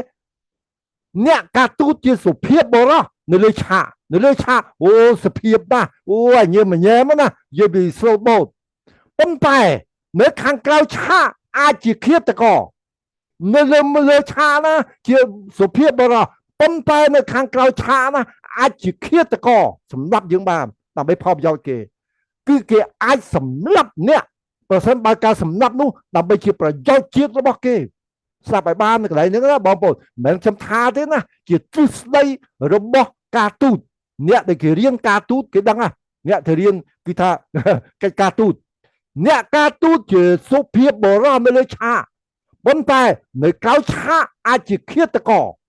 គឺគេអាចសម្លាប់អ្នកប្រសិនបើការសម្លាប់នោះដើម្បីជាប្រយោជន៍ជាតិរបស់គេនឹងចំណុចទី1ចំណុចទី2កម្ពុជាជាប្រទេសតូចហើយក្រីក្រដូច្នេះពុំមានឥទ្ធិពលនៅលើឆាកអន្តរជាតិទេសូមបងប្អូនកុំព្យាយាមនិយាយធ្វើដូចកម្ពុជាជាមហាអំណាចពិភពលោកដោយពួកអាតែស្គរពួកអាបានស៊ីតារស់ដោយគេហ្នឹងណាវាខំនិយាយអួតណាសូវាខ្លាំងណាស់ខ្មែរស្អីក៏អច្ឆរិយៈដែរដូច្នេះសូមបងប្អូនកុំព្យាយាមនិយាយឲ្យធ្វើដូចកម្ពុជាជាមហាអំណាចពិភពលោកនោះប៉ុន្តែពុំមែនមានន័យថាប្រទេសតូចទៅកាត់ទឹកដីទៅឲ្យប្រទេសធំនោះទេយើងអាចការពារអធិបតេយ្យភាពបានតាមរយៈនយោបាយការទូតកម្ពុជាធ្លាប់បាត់បង់ខេត្តបាត់ដំបងនិងសៀមរាបដោយសារការឈ្លានពានរបស់ថៃនៅឆ្នាំ1941ម្ដងរួចទៅហើយនៅសម័យដែលជប៉ុនមកធ្វើអាណានិគមលើខ្មែរជប៉ុនបិទភ្នែកឲ្យថៃយកខេត្តសៀមរាបនិងបាត់ដំបងអញ្ចឹងហើយបានខ្ញុំចេះតែនិយាយឃើញជប៉ុនឲ្យអំណោយឲ្យស្អីបន្តិចអូយវាអជប៉ុនអរគុណជប៉ុនសឹងលុតជង្គង់ថ្វាយអង្គមជប៉ុនមកប៉ុន្តែអត់បានគិតថាឆ្នាំកាលដែលជប៉ុនមកត្រួតត្រាខ្មែរប្រហែលឆ្នាំប្រមូលខ្ទេចអស់លីងហើយទ្រព្យសម្បត្តិខ្មែរគ្រប់បែបយ៉ាងទាំងអស់រហូតទៅដល់ឲ្យខេត្តបាត់ដំបងសៀមរាបទៅថៃទៅទៀតអានេះនិយាយការពិតប្រវត្តិសាស្ត្រមានពិតប្រាកដអត់មានអាចប្រកែកបានទេដូច្នេះហើយកម្ពុជាអាចយកមកវិញបានតាមរយៈការទូតអញ្ចឹងបានអាយដាមប្រធានលោកតែងតែមានភាសា$23 1991អញ្ចឹងហើយបានគាត់បង្កើតគឺថាគណៈអន្តរមេធាវីនោះដើម្បីគឺថានិយាយតាមផ្លូវច្បាប់តាមការទូតទី3បើយើងគិតជាប្រទេសតូចទៅកាត់ទឹកដីទៅឲ្យប្រទេសធំបើសិនជាប្រទេសតូចមួយត្រូវតែកាត់ទឹកដីឲ្យប្រទេសធំគឺនៅលើโลกនេះមានប្រទេសតែមួយគត់គឺប្រទេសធំដឹងអាណាទេមានតែអាមេរិកប្រទេសធំជាងគេមួយប្រទេសចិនបើវៀតណាមហ្វីលីពីននិងម៉ាឡេស៊ីគិតថាខ្លួនជាប្រទេសតូចដូច្នេះត្រូវកាត់សមុទ្រចិនខាងត្បូងទាំងអស់ទៅឲ្យចិនប៉ុន្តែពួកគេនៅតែតស៊ូតាមរយៈការទូតការតស៊ូតាមរយៈការទូតគឺត្រូវពង្រីកមិត្តបង្រួមសត្រូវច្បាប់ក្រៃនេះឲ្យបងប្អូនឲ្យច្បាស់គឺត្រូវពង្រីកមិត្តប៉ុន្តែត្រូវបង្រួមសត្រូវឲ្យមិត្តមានកាន់តែច្រើនឲ្យសត្រូវកាន់តែរួមតូច ហើយអ្វីដែលអាចពង្រីកមិនបានគឺផ្ដល់ផលប្រយោជន៍ឲ្យគ្នាទៅវិញទៅមកបើអត់មានផលប្រយោជន៍គ្នាទៅវិញទៅមកទេវាคล้ายលែងទៅជាមិត្តទៅជាអមិត្តវាទៅជាសត្រូវទៅវិញខ្ញុំលើកឧទាហរណ៍ជាក់ស្ដែងមួយរឿងប្រទេសខ្មែរឆ្នាំ1998អារឿងថាផលប្រយោជន៍ខ្មែរធ្លាប់បានទៅលុបប៊ីប្រទេសមួយសូមឲ្យគេចេញថ្លែងការណ៍គាំទ្រលទ្ធផលបោះឆ្នោតនៅកម្ពុជាឆ្នាំ1998ជួបលើកទី1ឧបការីរដ្ឋមន្ត្រីការបរទេសគេប្រើភាសាការទូតគេថាម៉េចទេជួបលើកទី1គេថានឹងជំរុញឲ្យរដ្ឋាភិបាលគេចេញសេចក្តីថ្លែងការណ៍គាំទ្រលទ្ធផលបោះឆ្នោតនៅកម្ពុជាឲ្យបានឆាប់តាមដែលអាចធ្វើទៅបានគួយចាំណាសូគេនិយាយអញ្ចឹងគេថាគេទៅឲ្យរដ្ឋាភិបាលអាហ្នឹងគេទៅជួបឧបការីការបរទេសគេប្រើភាសាទូតថាគេចាំគេឲ្យរដ្ឋាភិបាលគេចេញសេចក្តីថ្លែងការណ៍គាំទ្រលទ្ធផលបោះឆ្នោតនៅកម្ពុជានៅឆ្នាំ1998ចាំមួយចាំបាត់ស្កាត់ឈឹងអត់មានចេញអីទាំងអស់បាទរយៈពេល2សប្តាហ៍ក្រោយមកខ្មែរនឹងក៏ទៅសុំជួបគេម្ដងទៀតហើយគេបានដាក់សម្ពាធបែបការទូតមកវិញលើខ្មែរវិញគេថាមិនទេពេលនោះតើពេលណាបានរដ្ឋាភិបាលកម្ពុជាចាប់ខ្លួននួនប៉ែតមកដាក់គុកបានព្រោះជននេះបានសម្លាប់ទេសចរជនជាតិរបស់គេអស់3នាក់នៅភ្នំវ៉ាអានេះជារឿងមួយខ្មែរក្រហមការចាប់នៅលើអាគារភ្លើងណាបាទយើងចាំគ្រប់គ្នាហើយបើអ្នកណាតាមរឿងការពេលនោះមានន័យថាមានន័យបែបនេះថាមានន័យបែបការទូតថាបើចង់បានសេចក្តីថ្លែងការណ៍គាំទ្រលទ្ធផលបោះឆ្នោតមួយសន្លឹកកម្ពុជាត្រូវតែដោះដូរទៅនឹងការចាប់ខ្លួននួនប៉ែតមកបាក់គុកដើម្បីផ្ដល់យុត្តិធម៌ទៅដល់គ្រួសារជនរងគ្រោះចង់ឲ្យយើងនៅថ្លែងសេចក្តីថ្លែងការណ៍គាំទ្រចាប់នួនប៉ែតទៅមកដាក់គុកទៅនេះជាភាសាទូតអបផលប្រយោជន៍ការធ្វើទេមួយចំណុចមួយទៀតដល់ពេលរយៈពេលប្រហែលមួយខែក្រោយមកបន្ទាប់ពីនិយាយចឹងណាមួយខែក្រោយមកកម្ពុជាបានចាប់ខ្លួននួនប៉ែតមកកាត់ទោសដាក់គុកមិនដល់មួយសប្តាហ៍ទេរដ្ឋាភិបាលប្រទេសនោះបានចេញសេចក្តីថ្លែងការណ៍មួយថាការបោះឆ្នោតនៅកម្ពុជាឆ្នាំ1993ពិតជាត្រឹមត្រូវនឹងយុត្តិធម៌បងប្អូនឃើញទេផលប្រយោជន៍ទៅវិញទៅមកអត់មានផលប្រយោជន៍គេអត់ទេហើយគុំនាំនេះទៅជឿថាអូគេនិយាយពីផ្អែមល្ហែមដាក់យើងអូគេជួយគេនេះអត់ទេសុភាពបរិបនៅលើឆាកคล้ายទៅជាឃាតករសម្លាប់យើងនៅក្រៅឆាកនេះហើយជារបៀបដោះដូរដើម្បីទាញយកផលចំណេញផ្នែកការទូតអត់មានចេញសេចក្តីថ្លែងការណ៍ free ទេកន្លែងនេះណាបងប្អូនដូច្នេះកម្ពុជាអាចការពារអធិបតេយ្យភាពរបស់ខ្លួនបានពីការឈ្លានពានរបស់ថៃតាមរយៈការទូតនិងតុលាការអន្តរជាតិប៉ុន្តែដើម្បីការពារបានទោះតែគេមានផលប្រយោជន៍គេដែរបានគេមកដូច្នេះបងប្អូនជំនុំជៀងខ្មែរចង់ឲ្យគេមកគ្រប់គ្រងយើងទោះតែយើងអត់ផលប្រយោជន៍គេបើអត់មានផលប្រយោជន៍គេដល់ដូរទេណាបងប្អូនដូណាល់ត្រាំក៏ដោយគាត់មកជួយធ្វើណាបើគាត់អត់មានកលេចមើលឃើញមានផលប្រយោជន៍នៅកន្លែងណាមួយទៀតគាត់អត់ធ្វើទេសួរថាផលប្រយោជន៍អីទោះតែសួរគាត់ចាំគាត់និយាយសិនខ្ញុំអត់ទាន់ដឹងដែរចាំគាត់និយាយរួចទៅគាត់ប្រាប់ថាកម្ពុជាទៅធ្វើអីអាហ្នឹងខ្ញុំមិនដឹងទេបាទបងប្អូនហើយបងប្អូនអារឿងផ្សេងទៀតពួកតាក់ទងនៅរឿងកម្ពុជារឿងគេអត់ដាក់ទណ្ឌកម្មថៃវាតាក់ទងដោយលោកអេរិកគាត់មានភាសាមិញវាតាក់ទងទៅរឿងកម្ពុជាអាចនៅក្រោមយុទ្ធសាស្ត្រ Indo-Pacific ហ៎អញ្ចឹងបានខ្ញុំនិយាយផលប្រយោជន៍ដោយ Donald Trump គាត់ចង់បានរបៀបម៉េចអញ្ចឹងបានគាត់និយាយថាអត់ឲ្យមានវត្តមានចិនអត់មានអីទេអាពេលសញ្ញេនឹងគ្រប់បែបយ៉ាងវាតាក់ទងទៅនឹងរឿងភូមិសាស្ត្រនយោបាយរឿងយុទ្ធសាស្ត្រ Indo-Pacific វាពិតណាស់កម្ពុជាស្ថិតនៅក្នុងតំបន់ Indo-Pacificក្នុងនាមជាប្រទេសមួយនៅតំបន់អាស៊ីអាគ្នេយ៍កម្ពុជាគឺជាផ្នែកមួយនៃភូមិសាស្ត្រនយោបាយនិងសេដ្ឋកិច្ចដ៏ធំទូលាយដែលត្រូវបានគេហៅថា Indo-Pacific ទួលនីតិនិងជំហររបស់កម្ពុជាចំពោះយុទ្ធសាស្ត្រ Indo-Pacific វាមាន គឺមានអីក្នុងបរិបទនៃការប្រកួតប្រជែងយុទ្ធសាស្ត្រខ្លាំងក្លារវាងមហាអំណាចធំជាពិសេសសហរដ្ឋអាមេរិកនិងចិននៅក្នុងតំបន់នេះជំហររបស់កម្ពុជាមានលក្ខណៈស្មុគស្មាញនឹងប្រកបដោយការប្រុងប្រយ័ត្នបើអត់ប្រុងប្រយ័ត្នទេកម្ពុជាធ្លាក់នៅក្នុងសង្គ្រាមដោយអាយដាមប្រធានមានប្រសាសន៍អញ្ចឹងគឺជាទីលានទាត់បាល់តែបើខុសគឺការកិច្ចការទូតគឺទៅហើយពីព្រោះនៅក្នុងគឺថាយុទ្ធសាស្ត្រ Indo-Pacific ផ្អែកលើទស្សនវិស័យអាស៊ានការគ្រប់គ្រង AOIP កម្ពុជាបានសម្ដែងការគ្រប់គ្រងយ៉ាងខ្លាំងចំពោះទស្សនវិស័យអាស៊ានស្ដីពី Indo-Pacific បានក្តីថានៅជាអព្យាក្រឹតគោលការណ៍ស្នូលរបស់អាស៊ានផ្អែកលើគោលការណ៍សំខាន់ដូចជាមជ្ឈភាពអាស៊ានការបើកចំហបរិយាបន្នការគោរពអធិបតេយ្យភាពនិងការមិនជ្រៀតជ្រែកអាស៊ានចង់ឲ្យតំបន់នេះមិនคล้ายជាទីលានប្រកួតប្រជែងរបស់មហាអំណាចអានឹងពិតប្រាកដឲ្យនៅជាអព្យាក្រឹតការទូតពហុគីកម្ពុជាប្រើប្រាស់អាស៊ានជាវេទិកាទូតដើម្បីពង្រឹងកិច្ចសហប្រតិបត្តិការតំបន់និងធ្វើឲ្យមានតុល្យភាពទំនាក់ទំនងជាមួយដៃគូខាងក្រៅទី2ការធ្វើតុល្យភាពមហាអំណាចកម្ពុជាទៅឈរនៅលើជំហរឯករាជ្យភាពគោលនយោបាយការបរទេសរបស់កម្ពុជាគឺការពារឯករាជ្យភាពអធិបតេយ្យភាពនិងអព្យាក្រឹតភាពអចិន្ត្រៃយ៍របស់ខ្លួនក៏ប៉ុន្តែអាសែនសពថ្ងៃវាអត់ឈរនៅគោលជំហរគឺថាឯករាជ្យភាពអធិបតេយ្យភាពទេវាងាកទៅរកចិនមាត់វានិយាយរដ្ឋធម្មនុញ្ញថាអញ្ចឹងមែនប៉ុន្តែជំហររបស់វាពិតវាងាកទៅរកចិនដោយសៀអនុងាកទៅរកចិនងាកទៅរកយួនដោយអាសែនសពថ្ងៃវាងាកទៅរកចិនវាងាកទៅរកយួនដូចគ្នាបែបសម័យសៀអនុគឺថាសម័យខ្មែរក្រហមអាចិនដកខ្លួនគឺចប់សម័យហ៊ុនសែនឥឡូវនេះគឺថាចិនទៅធ្វើសម្ពយុទ្ធជាមួយនឹងថៃយួនជីកប៉ាល់ហោះទៅចាប់ដៃជាមួយមេភូមិភាគ2របស់ថៃ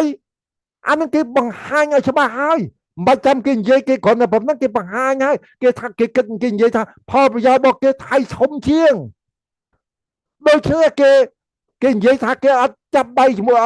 អត់ខាន់ជើងខាណាទេគេនៅអាញាកដាលប៉ុន្តែគេបង្ហាញរួចហើយតាមិនចាំគេនិយាយថាកិច្ចការទូតភាសាទូតគេគ្រាន់តែមើលឃើញគេដឹងរួចហើយតែទំនងចិត្តស្និទ្ធជាមួយចិនកម្ពុជាមានទំនង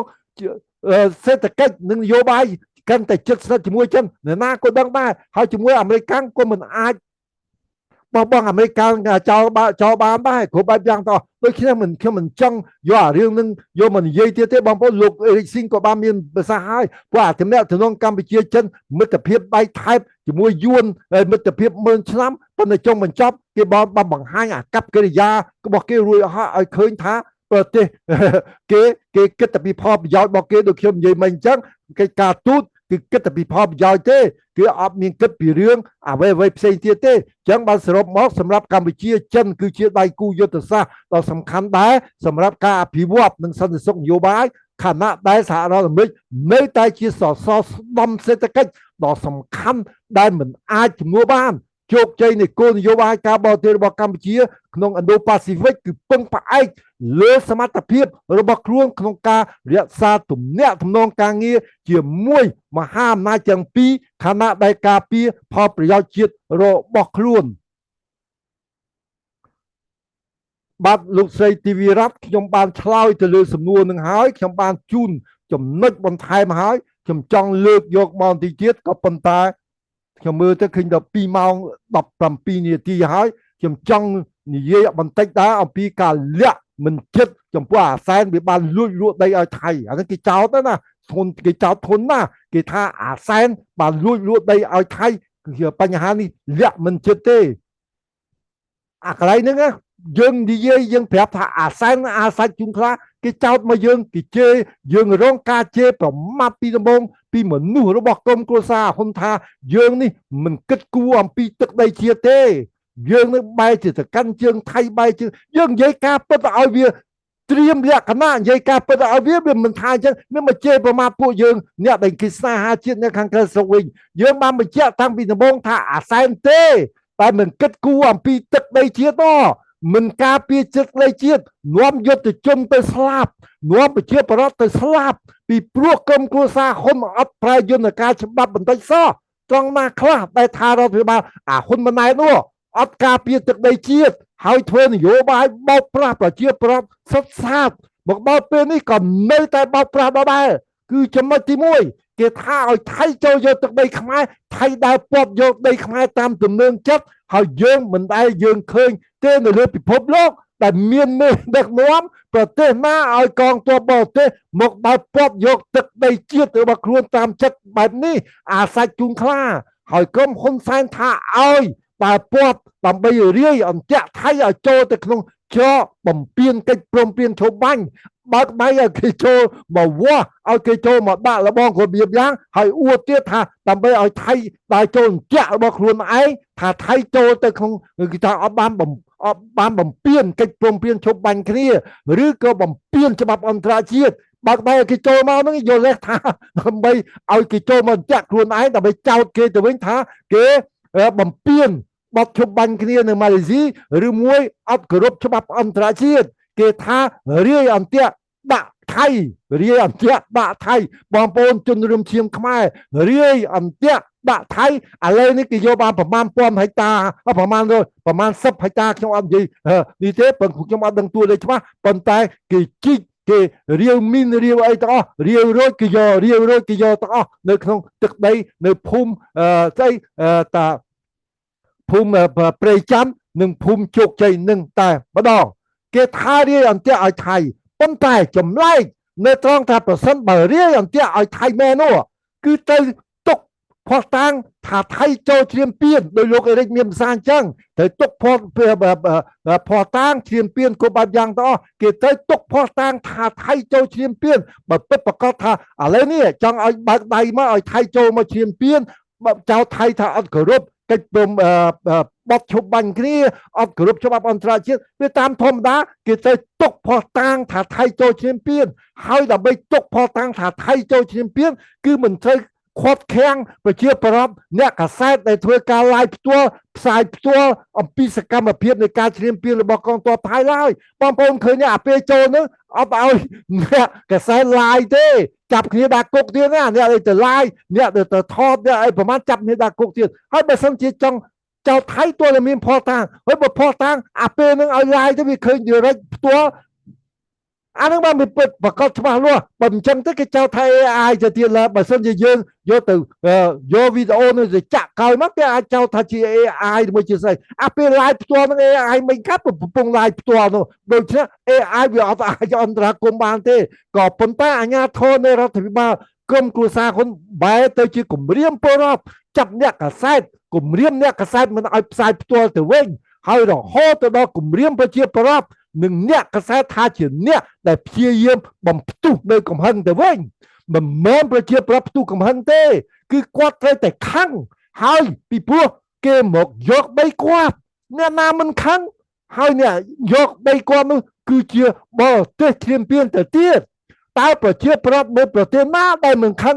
ពេលណាដែលបរទេសមកយកទឹកដីរបស់គាត់ហេតុដូច្នេះមិនមែនប្រជាប្រដ្ឋខឹងនោះខុសនោះទេក៏ប៉ុន្តែអ្នកដែលបំផ្ទុះកំហឹងពីភាគីថៃបែរទៅជារដ្ឋាភិបាលក្រុមគ្រួសារតកូលហ៊ុនអាជ្ញាធររដ្ឋាភិបាលក្រុមគ្រួសារហ៊ុនអត់បានបន្ទោសភាគីថៃទេហើយថា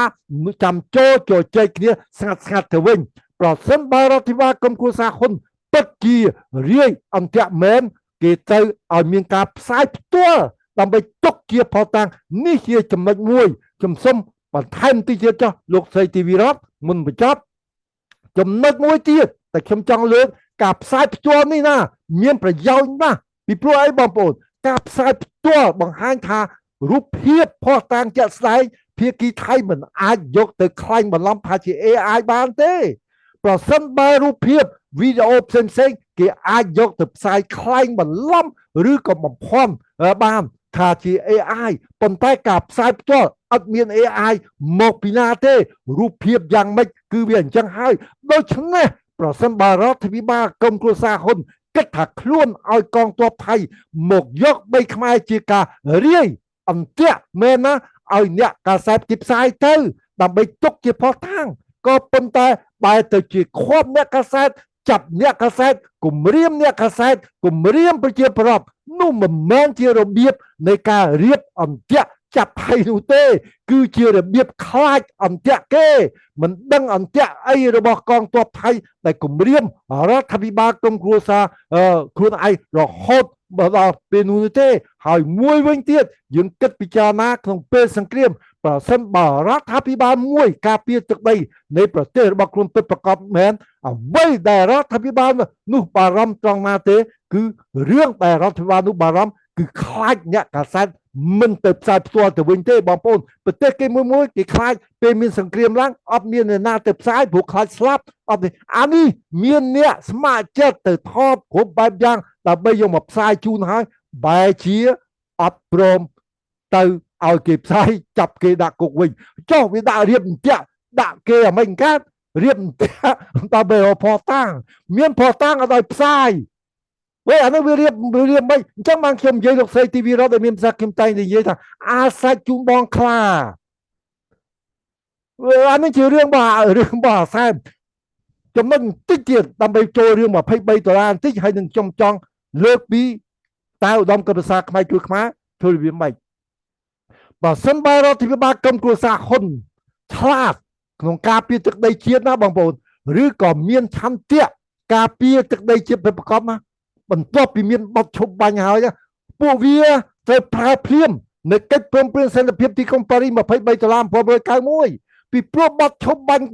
គ្រាន់តែជាការដោះស្រាយបញ្ហាជាក់ស្ដែងនៅនឹងកន្លែងបណ្ដោះអាសន្នសិនទេខ្ញុំតែនិយាយថាបទឈប់បាញ់នៅម៉ាឡេស៊ីនេះគ្រាន់ជាបណ្ដោះអាសន្នទេឈប់បាត់ឈប់បាច់បណ្ដោះអាសន្នទេប៉ុន្តែការដោះស្រាយបញ្ហាជាក់ស្ដែងគឺកិច្ចព្រមព្រៀងសន្តិភាពទីក្រុងប៉ារីស$23.1991ទោះតែអនុវត្តកិច្ចព្រមព្រៀងសន្តិភាពនេះ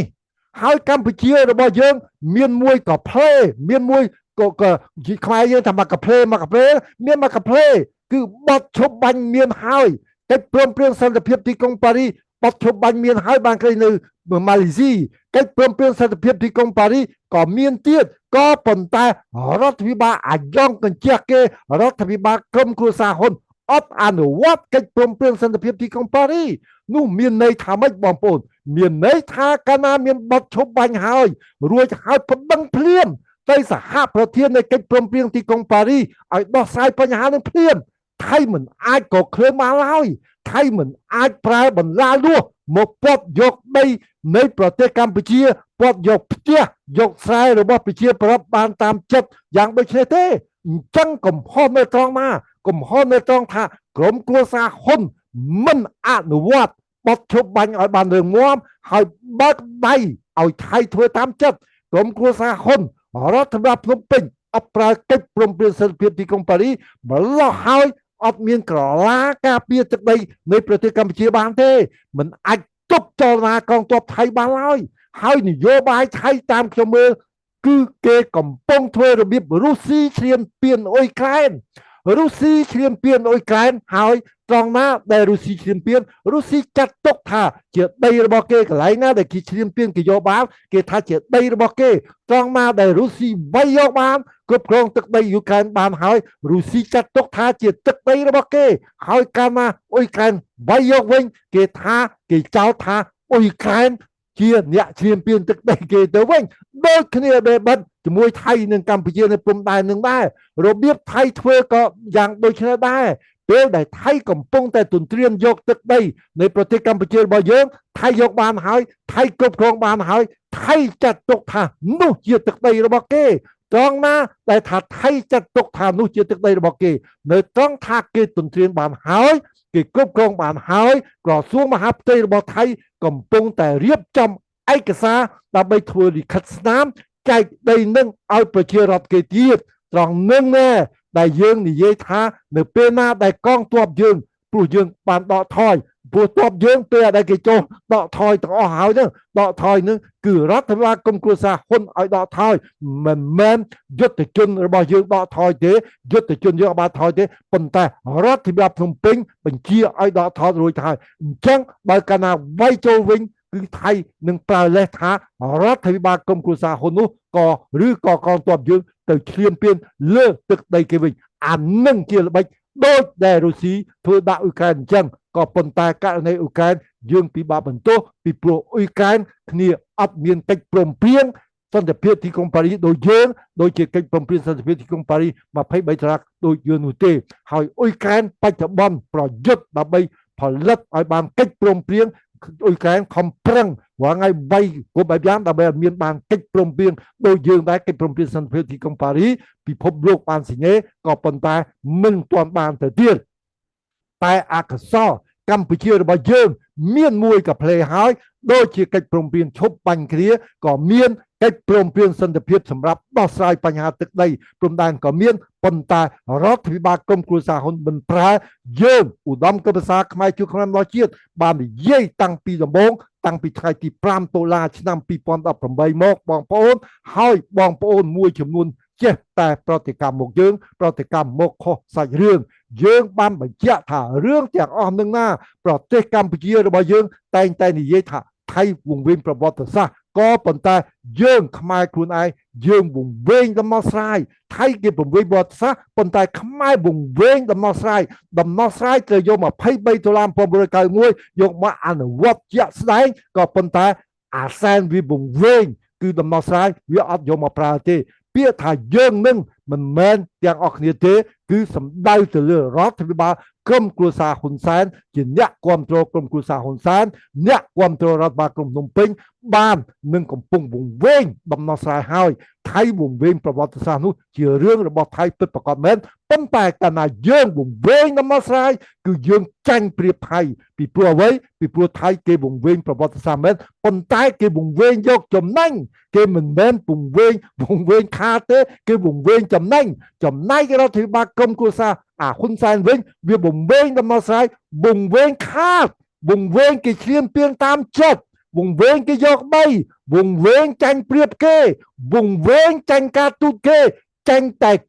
គេតែរហូតហើយទីបំផុតសរសៀសុំគេចរចាស្ងាត់ណែកម្ពុជាយើងណារឿងនឹងវាអញ្ចឹងបងប្អូនជំនាញខ្មែរយើងសូមបញ្ជាក់បងប្អូនណា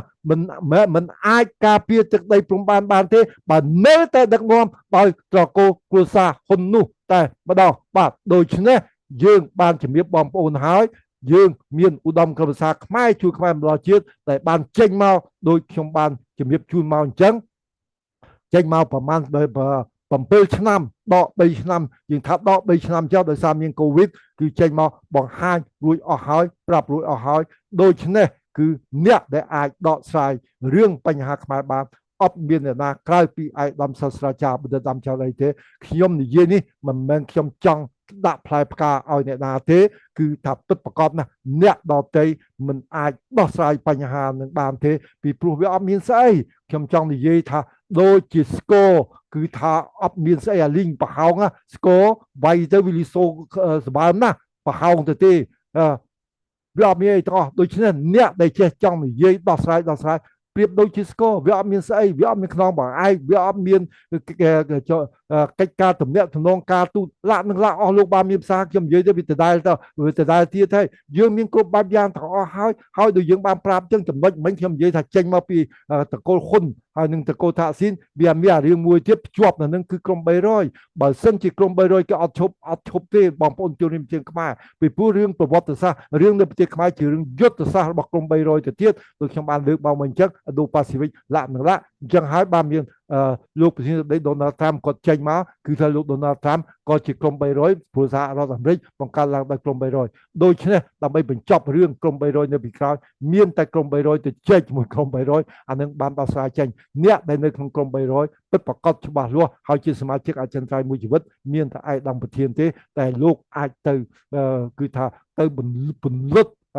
ភ្លើងអាគីនឹងបានហើយម្យ៉ាងទៀតលោកមិញលោកយូហឹមគាត់មានភាសាថាថៃគេស្អប់តែអាសែនទេព្រោះគេដឹងថាអាសែនជា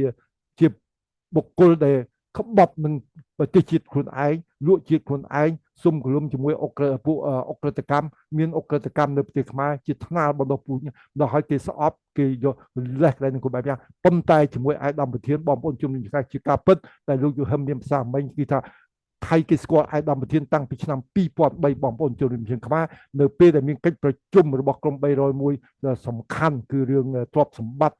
បែងចែកទ្រព្យសម្បត្តិនិងមាសនៅប្រទេសថៃឆ្នាំ2003គឺមានឈ្មោះឯកឧត្តមប្រធានហ្នឹងគឺដៃសុកកាណូបកគលមាសបកគលអីប្រមាណដើម្បីជូនទៅឯកឧត្តមហ្នឹងគឺគេដឹងច្បាស់ណាស់ដូច្នេះថៃគេត្រូវការឯកឧត្តមប្រធានជាទីបំផុតដើម្បីគឺគេកសាងប្រទេសរបស់គេមិនមែន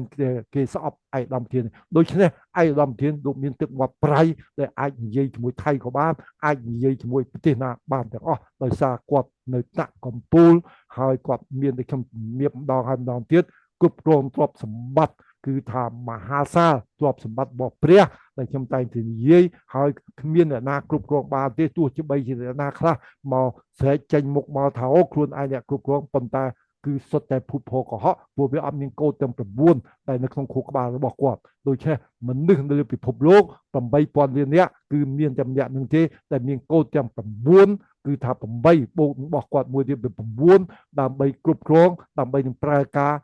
ទ្រព្យសម្បត្តិនឹងបានតាមស្របច្បាប់ឲ្យស្របច្បាប់ដូច្នេះមានតែគាត់ទេអញ្ចឹងបានយើងចេះតែនិយាយថាមានតែគាត់ទេដែលគាត់អាចដោះស្រាយបញ្ហាខ្មែរនឹងបានមុនរបបសាធារណរដ្ឋដល់ទៅរបបសាធារណរដ្ឋចូលទៅដល់ហើយបងប្អូនជនរួមជាតិខ្មែរអានេះយើងមិនបាច់និយាយទេអារឿងកសាងការអភិវឌ្ឍខ្ញុំបានជំរាបជូនតាំងពីដំបូងមកមិញហើយគាត់បានរៀបចំរួចអស់ទៅហើយដូច្នេះតាំងពីគ្រប់វិស័យទាំងអស់គាត់បានរៀបចំរួចអស់ហើយដើម្បីបន្សល់ទុករួចទៅអស់ហើយពីព្រោះ9តំបន់209ប្រទេសបងប្អូនប្រទេសមកតំបន់មួយចូលទៅអភិវឌ្ឍក្នុងប្រទេសខ្មែរបានគេថាប្រទេសខ្មែរคล้ายទៅជាទីអន្តរជាតិពាក្យថាអន្តរជាតិគ្មានអ្នកណាមួយហ៊ានចូលទៅឈ្លានពានប្រទេសខ្មែរទៀតទៅថ្ងៃអនាគតប្រទេសខ្មែរជាកន្លែងមួយដែលពិភពលោកគេទទួលស្គាល់คล้ายទៅជាមហានគរខ្មែរមានជ័យដោយការពីមុនបាទលោកស្រីទីវិរៈខ្ញុំសូមបញ្ចប់តែប៉ុណ្ណេះចុះពីព្រោះបើនិយាយទៅយ៉ាងតិចក៏កន្លះម៉ោងទៀតដែរបាទអញ្ចឹងអរគុណច្រើនសូមប្រគល់ជូនទៅលោកស្រីទីវិរៈវិញបាទ